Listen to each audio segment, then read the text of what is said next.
अरे इस पर तो 302, इस पर तो मुकदमा चलना चाहिए अधिकारियों पर। कल नेता प्रतिपक्ष तेजस्वी जी ने कर्पूरी जयंती जी के सभा में स्पष्ट तौर पे कह दिया कि भाई हम जात नहीं ढूंढते। मनोरमा ग्रुप, जो सोचता है वो करता है। आपके अपने सपनों का आशियाना। राजद के मुख्य प्रवक्ता शक्ति सिंह यादव हैं। आज राष्ट्रीय कार्यकारिणी की बैठक है, क्या कुछ होना है इस बैठक में? देखिए, राष्ट्रीय कार्यकारिणी की बैठक आज होनी है जेपी सभागार मौर्या में। सभी जो प्रतिनिधि हैं वो लगभग आ रहे हैं, वह आ भी चुके हैं।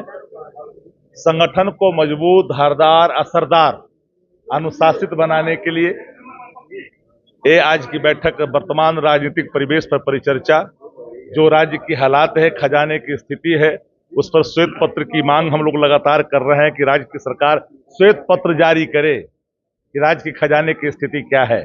क्योंकि जिनको आपने 10,000 नीड दिया है सीड मनी के रूप में, उसे 2 लाख रुपया देने के लिए 2,70,000 करोड़ की आवश्यकता पड़ेगी। तो राज्य के खजाने की स्थिति स्पष्ट करे।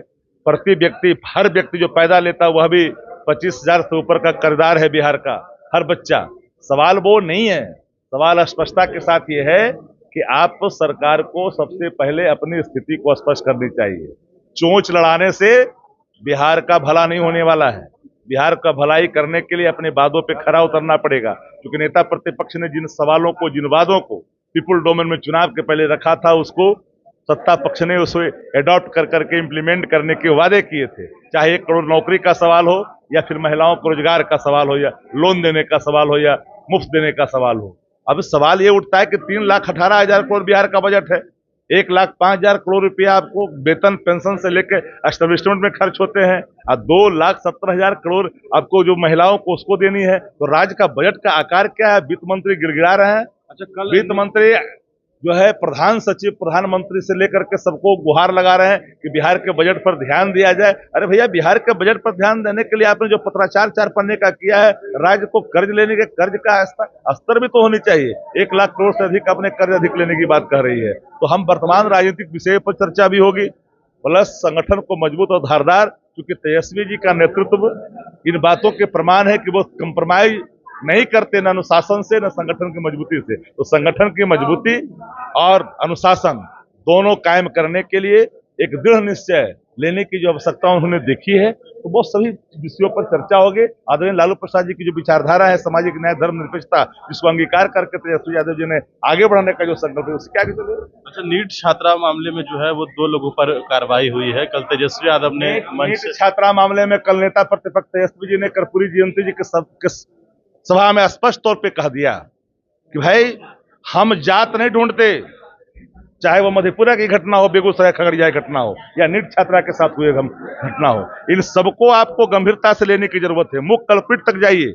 आप दरोगा को सस्पेंड कर रहे हो, जो दरोगा कह रहा था कि बलात्कार नहीं हुआ, उसमें तो कई लोग हैं एसआईटी में जिन्होंने नकारा था।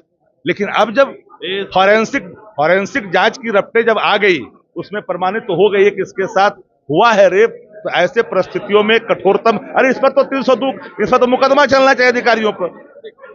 चले, बिल्कुल। तो राजद ने बड़ी मांग की है। राजद ने स्पष्ट रूप से कहा है कि जो अधिकारियों को निलंबन किया गया है उसके ऊपर 302 का मुकदमा चलना चाहिए। जिस तरीके से इन लोगों ने झूठ बोला और यह कहा कि लड़की के साथ बलात्कार नहीं हुआ है, और कहीं ना कहीं यह बड़ा सवाल है। और ऐसे में कल तेजस्वी यादव ने कर्पूरी जयंती के मौके पर जो बातें कही, उसके बाद हालांकि सरकार ने और प्रशासन ने जो एक्शन लिया है, लेकिन कई अधिकारी एसआईटी की टीम में अभी भी हैं जिन्होंने कहा था कि ऐसा कुछ नहीं हुआ है, चाहे वो एएसपी हो या फिर अन्य जो अधिकारी थे।